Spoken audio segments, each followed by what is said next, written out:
The current Saturn-Neptune conjunction at 0 degrees Aries unfolding in February 2026 at the equinox and at the very starting point of the astrological zodiac marks an extraordinarily rare moment in human history. It is the first time these two planets have joined at this exact degree in over 6,000 years. The relationship between Saturn and Neptune, reflected through mythology, archetypes, and spiritual teachings handed down for centuries, now reaches a critical point in human evolution. The tension between these two forces reveals something profound about the world humanity has inherited. It challenges the foundations of faith, religion, authority, structure, and the stories we have long been taught about heaven, hell, salvation, suffering, and the very nature of reality itself. Traditionally, Saturn has often been associated with the figure of the devil. In the tarot deck handed down through generations, the devil card is deeply Saturnian, representing bondage, limitation, fear, structure, control, and the forces that keep consciousness confined. Neptune, by contrast, represents spirit, the divine soul, transcendence, and the limitless connection to our true spiritual nature. When these two planetary principles come together at the Aries point, the beginning of the zodiac, the symbolism is impossible to ignore. We are witnessing a cosmic confrontation between structure and spirit, fear and transcendence, control and awakening. This moment in history may reveal far more than what humanity has simply accepted as truth. It may expose the deeper architecture of belief itself. To understand why this moment is so important, we must go back to the beginning and ask a question that many have been taught never to ask. What if everything humanity has been taught about God is only part of the story? What if the being humanity has worshipped for thousands of years was never the highest source of reality at all? Ancient Gnostic traditions proposed something so radical, so dangerous to those in power, that their teachings were erased, their texts hidden, and their followers labeled as heretics. They claimed that the world is not what it appears to be.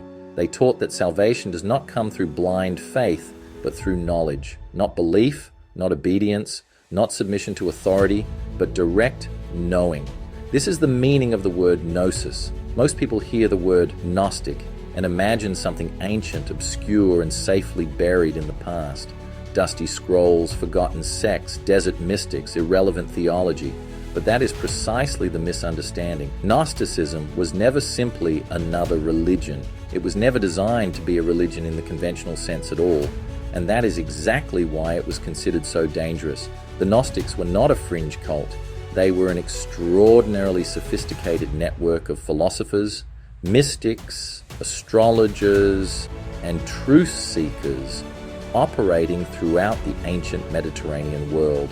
They had schools in Alexandria, in Rome, in Syria, and in Persia. Some of the most brilliant minds of the ancient world engaged with these teachings, and what they discovered made them a threat to every structure of power, built on obedience, hierarchy, and control. They believed that divine truth is not found in institutions, in temples, in commandments, or in priests acting as intermediaries. Divine truth exists within the individual consciousness itself. Every human being, according to Gnostic thought, carries a fragment of divine awareness, a spark of infinite consciousness trapped within material existence. That spark originates from a higher source beyond this world. Astrologically, this higher source resonates with Neptune, the principle of transcendence, spirit, and the dissolving of limitation.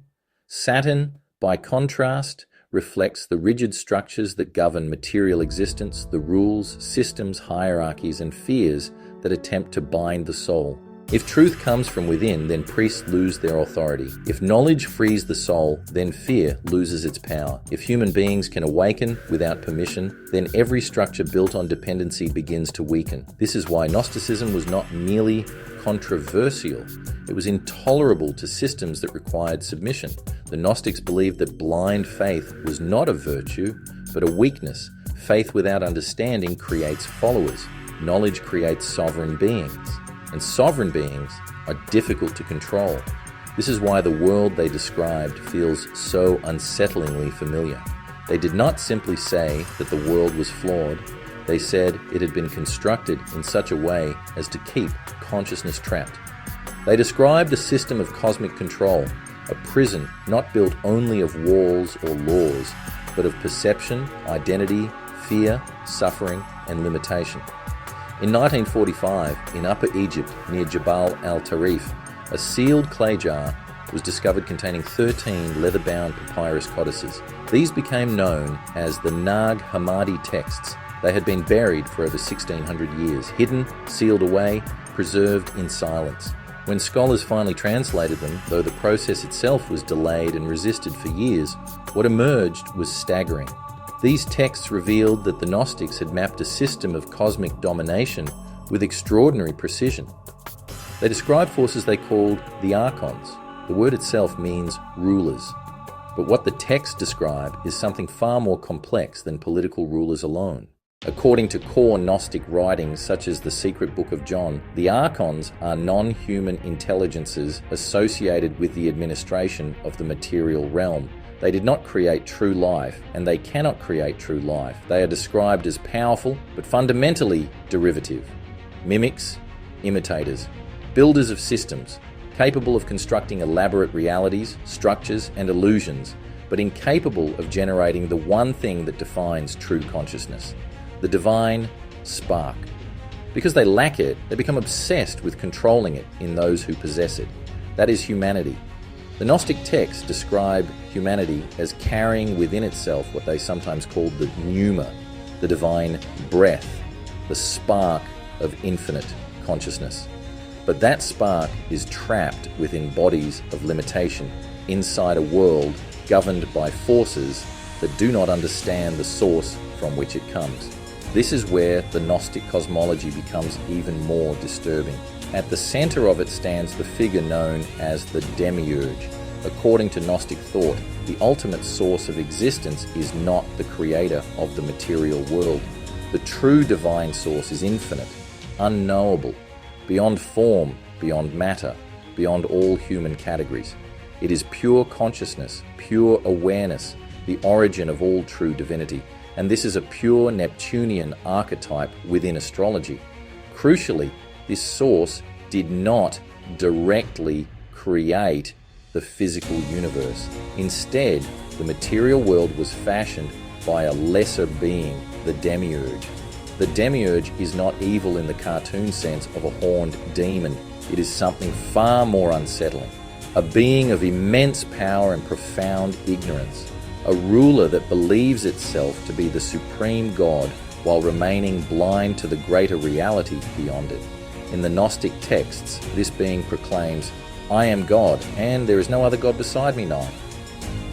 But the commentary is devastating. It says this because it is ignorant of its own origin. A being of power without wisdom, authority without self-awareness, rule without true understanding.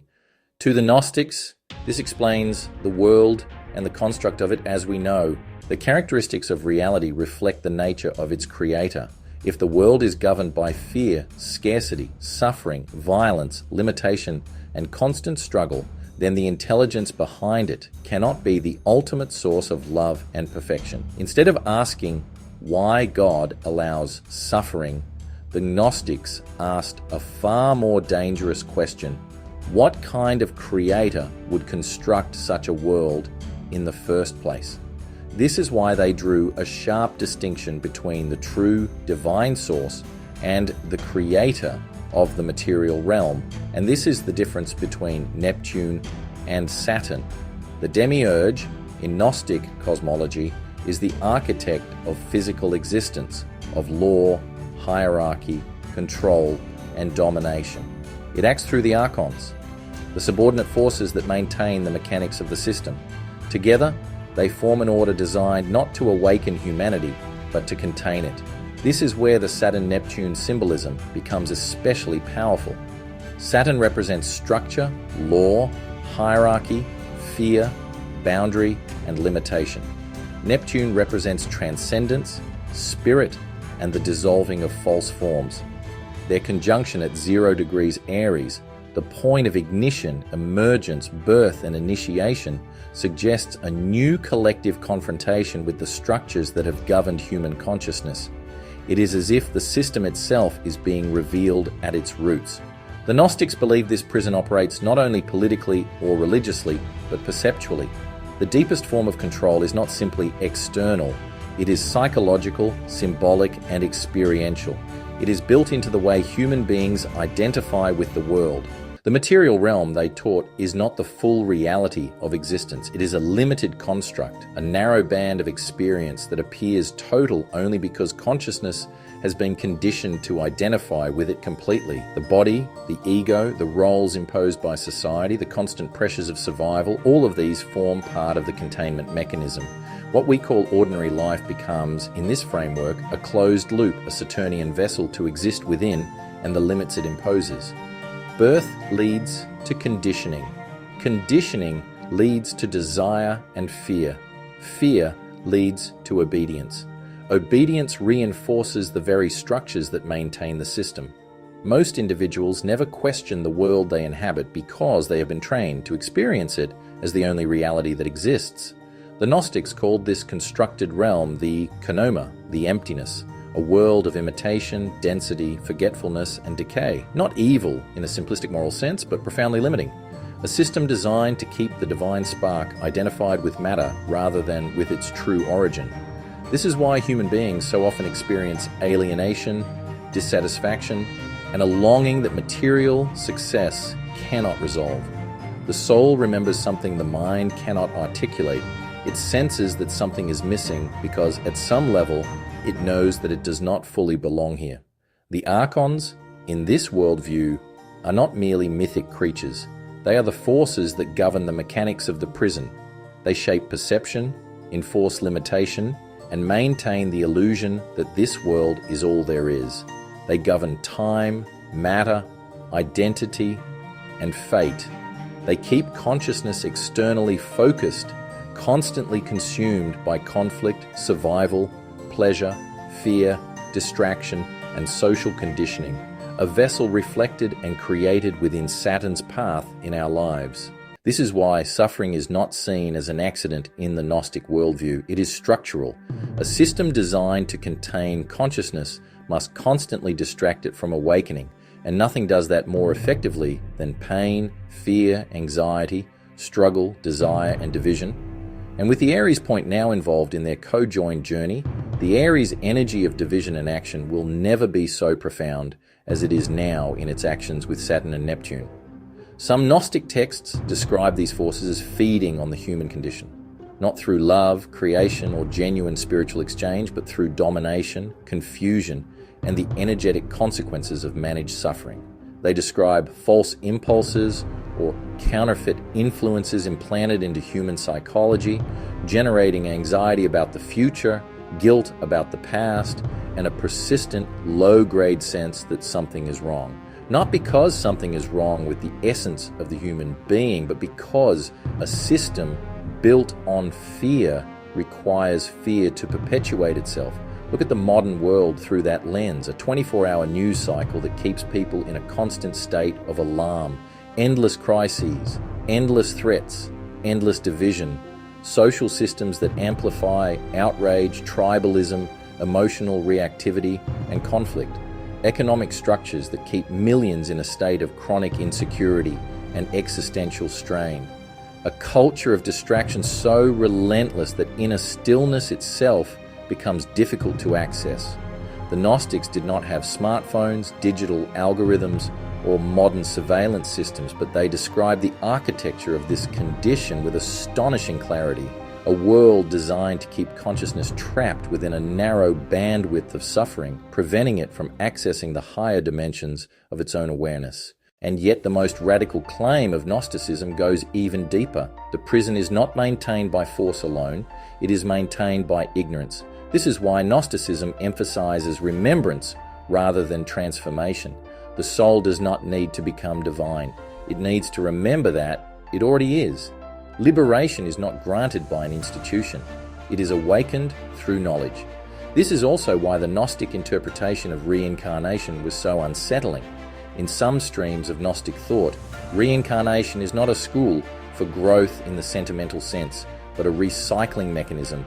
Without gnosis, the soul remains unaware of its origin and is drawn again and again into cycles of birth, forgetting, desire, guilt, attachment, and return. Death does not automatically mean freedom. Without awareness, consciousness may simply re-enter the same system in another form.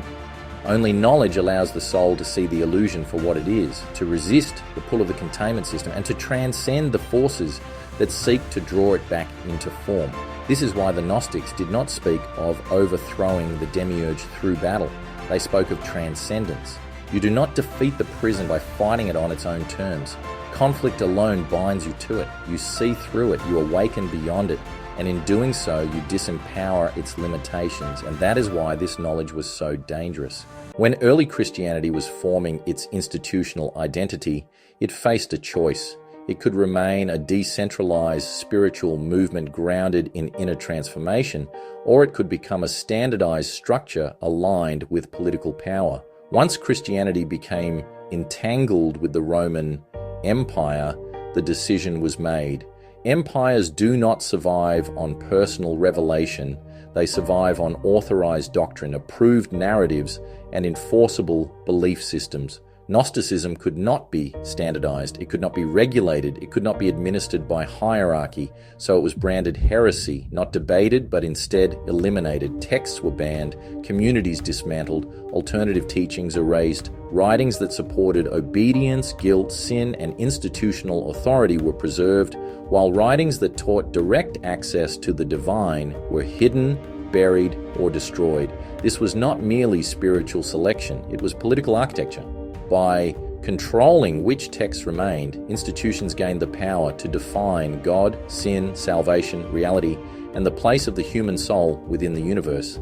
Knowledge was replaced with faith, awareness with obedience, inner knowing with external authority, and yet the Gnostic texts did not disappear entirely. They were hidden, protected, preserved for another time. The discovery of the Nag Hammadi library in the 20th century was not the resurrection of a dead tradition. It was the resurfacing of a truth that had been deliberately pushed underground. Buried truths have a way of returning when history reaches a threshold.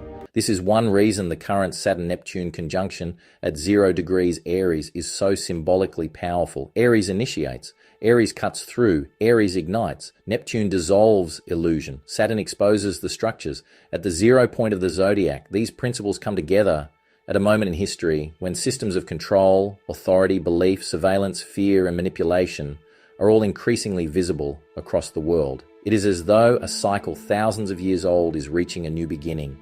The Gnostic warning does not end in despair. That is important to understand. The depth of its cosmology, the demiurge, the archons, the prison of matter, all of this serves a final liberating truth. The archons may rule the structures of the material realm, but they do not own the divine spark. They cannot create it. They cannot reach its true source. They can manipulate the world around it, distract it, frighten it, condition it, and keep it identified with limitation, but they cannot extinguish what does not belong to their order of reality. Fear is the mechanism by which the prison maintains itself. Fear locks consciousness into the system. Fear identifies the self with the body, the role, the tribe, the threat, the struggle, and the survival script. But when a human being truly recognizes, not intellectually, but experientially, that they are not merely the body, not merely the personality, not merely the socially constructed self, but a spark of infinite consciousness temporarily moving through a material construct, the system begins to lose its hold. You cannot harvest fear from a being that knows its essence is eternal. You cannot maintain domination over a consciousness that has rediscovered unity, love, and direct knowing. This is why Gnosis is so threatening to systems of control. Knowledge cannot be weaponized in the same way faith can. Knowledge dissolves illusion. Knowledge exposes architecture. Knowledge restores sovereignty. A being who understands its own nature becomes difficult to govern, difficult to manipulate, difficult to frighten, and impossible to fully possess. This does not mean Gnosticism offers comfort. It does not. Its truth is not soothing. It is liberating. And liberation is often unsettling because it demands that we release the inherited narratives that once gave our suffering a familiar shape. Gnosticism does not promise heaven as a reward or threaten hell as punishment. It calls for something far more demanding: the courage to question reality itself, the willingness to look inward rather than upward, and the responsibility of awareness. This is where the conjunction of Saturn and Neptune in Aries becomes deeply relevant to our time. Saturn and Neptune together can express suffering, disillusionment, and the collapse of illusions. But in their higher expression, they can also represent the meeting of spiritual truth and embodied reality, the dissolving of false structures, and the courage to begin again from a more conscious foundation. At 0 Aries, the fire spark of initiation is lit. A new cycle begins. The seed splits. A new principle enters history. This may be why this moment feels so large, not simply because of astrology as symbolism, but because what it represents corresponds to a deeper process unfolding within human consciousness itself. A confrontation with false authority, a revelation of hidden structures, a collective opportunity to remember what has long been forgotten.